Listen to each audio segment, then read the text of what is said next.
Yesus Kristus menikah dengan Maria Magdalena. Itu fakta sejarah. Kalau kamu mendengar kalimat ini, apa kira-kira reaksi kamu? Apakah kamu akan marah? Apakah kamu akan kaget? Atau justru kamu penasaran dengan klaim itu? Karena kalau benar Yesus menikah, maka kita sedang berbicara tentang sesuatu yang bisa mengguncangkan pemahaman jutaan orang tentang sejarah kekristenan. Dan menariknya, klaim seperti itu pernah dikemukakan oleh para polemikus muslim seperti Kainama, lalu seperti si Nandar dan teman-temannya yang lain. Tapi tunggu dulu. Jangan buru-buru untuk percaya dan jangan terburu-buru untuk menolak klaim itu. Hari ini kita akan melakukan sesuatu yang jauh lebih menarik. Kita akan menguji klaim itu di atas meja sejarah. Bukan berdasarkan emosi, bukan berdasarkan tradisi, bukan berdasarkan keyakinan agama, bukan berdasarkan keyakinan teologis, bukan berdasarkan keyakinan pribadi, tapi berdasarkan satu pertanyaan yang sederhana.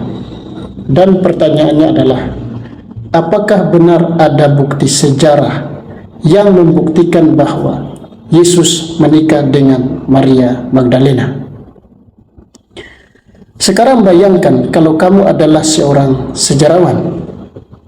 Kamu menemukan sebuah klaim yang sifatnya historis. Yesus punya istri. Sebagai seorang sejarawan, apa kira-kira yang akan kamu cari? Yang harus kamu cari adalah buktinya. Bukan sekadar kemungkinan, bukan sekadar cerita, bukan sekadar katanya. Dan disinilah masalahnya mulai muncul. Sumber-sumber paling awal yang mencatat tentang kehidupan Yesus tidak pernah mengatakan bahwa Maria Magdalena adalah istri Yesus Kristus. Injil Matius, Injil Markus, Injil Lukas, dan Injil Yohanes memang menyebut nama Maria Magdalena. Bahkan ia mempunyai peran yang sangat penting sebagai saksi kematian, penguburan, dan kebangkitan Yesus. Tapi coba perhatikan, tidak ada satupun Injil yang mengatakan Maria Magdalena adalah istri Yesus. Tidak ada kisah pernikahan mereka, tidak ada pesta pernikahan mereka, tidak ada percakapan tentang rumah tangga mereka, tidak ada anak, tidak ada silsilah keluarga mereka. Jadi pertanyaan pertama untuk klaim ini adalah, kalau pernikahan itu benar-benar fakta sejarah, di mana sumber paling awal yang mengatakan itu? Tapi mungkin Anda berkata, tunggu, ada Injil Filipus. Betul. Dan justru disinilah ceritanya menjadi semakin menarik. Injil Filipus menyebut Maria Magdalena sebagai koinonos, yang sering diterjemahkan sebagai companion. Teks tersebut juga mengatakan bahwa Yesus mengasihi Maria lebih daripada murid yang lain, dan berbicara tentang Maria, tentang Yesus mencium Maria.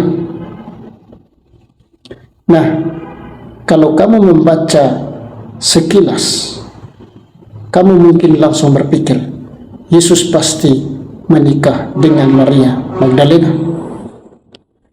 Tapi sebagai seorang peneliti sejarah, kita tidak boleh berhenti sampai di situ. Karena pertanyaan berikutnya adalah, apa arti kata itu? Koinonos tidak otomatis berarti istri. Dan sebuah ciuman tidak otomatis berarti hubungan perkawinan. Dalam dunia di mana Yesus hidup, ciuman di tempat terbuka yang disaksikan oleh banyak orang itu adalah bentuk simbolis, bukan romans.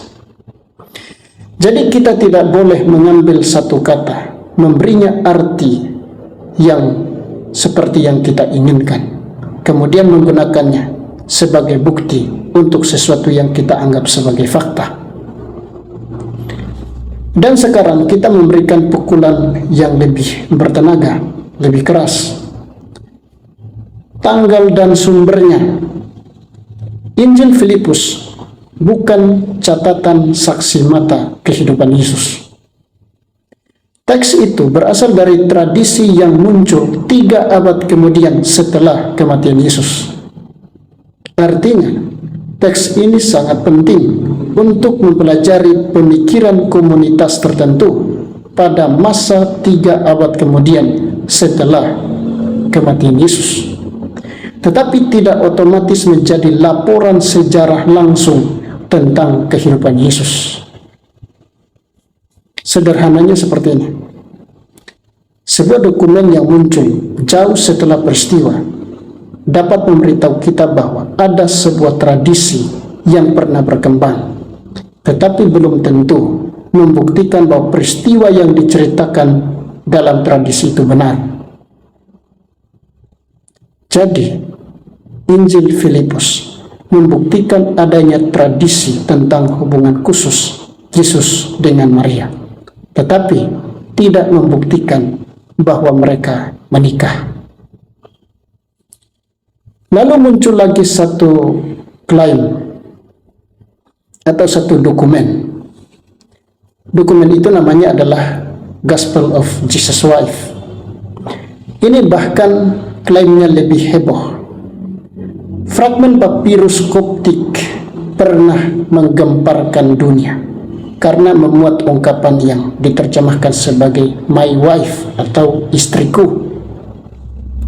Bayangkan kalau itu benar-benar asli. Tetapi masalahnya, penelitian yang akademis menemukan persoalan yang serius mengenai keaslian fragmen itu. Dan penelitian lebih lanjut menyimpulkan bahwa dokumen itu adalah dokumen palsu. Jadi, bukti yang kelihatannya seperti bom ternyata tidak bisa digunakan sebagai bukti sejarah yang sah karena palsu. Dan ini mengajarkan satu prinsip penting. Bukan karena sebuah dokumen terlihat kuno, berarti dokumen itu benar-benar kuno. Sekarang muncul argumen yang kelihatan masuk di akal. Yesus adalah orang Yahudi. Orang Yahudi pada zaman Yesus biasanya menikah.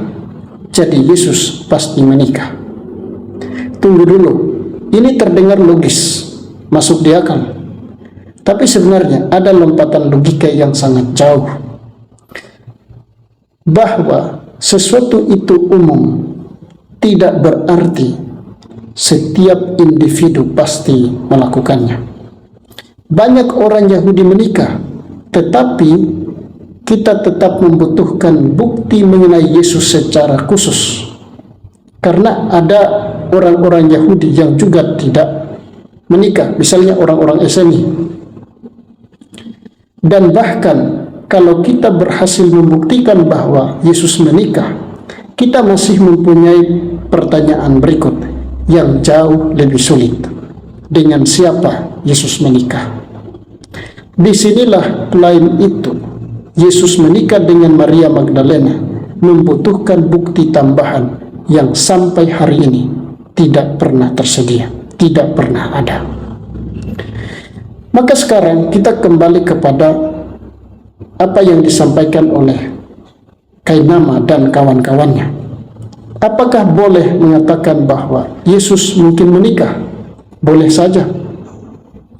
Itu merupakan hipotesis sejarah yang harus didiskusikan. Apakah boleh mengatakan bahwa ada teks kuno yang menggambarkan hubungan khusus antara Yesus dengan Maria? Maria Magdalena? Boleh. Itu memang ada teks-teks yang mengatakan itu.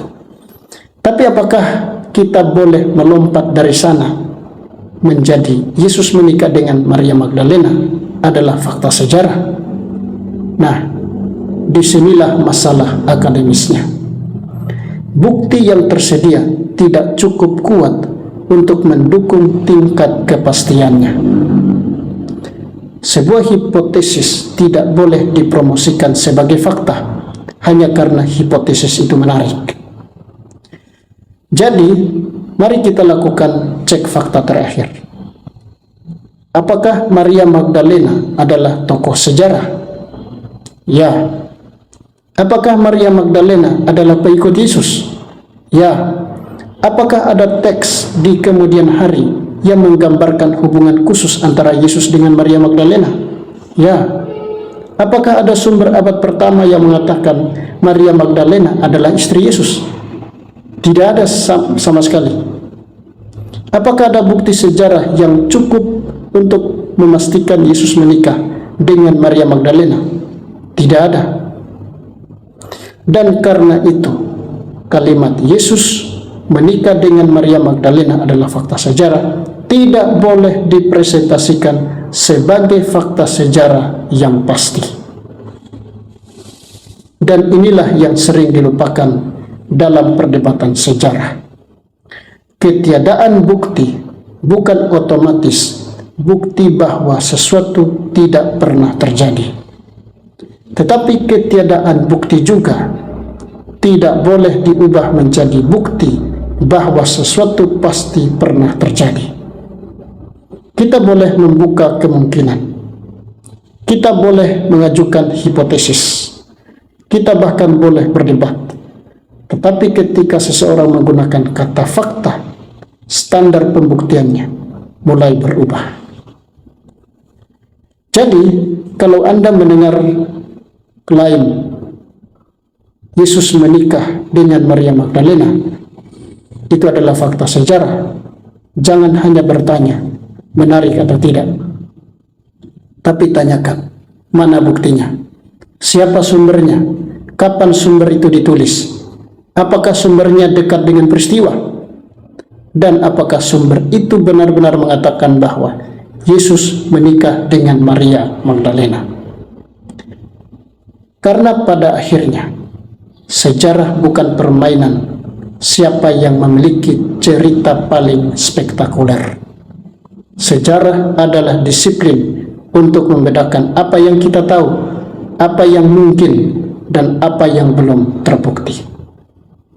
Dan berdasarkan bukti yang tersedia, satu kesimpulan yang paling jujur adalah Yesus mungkin saja pernah menikah, tetapi pernikahan Yesus dengan Maria Magdalena tidak pernah terbukti sebagai fakta sejarah.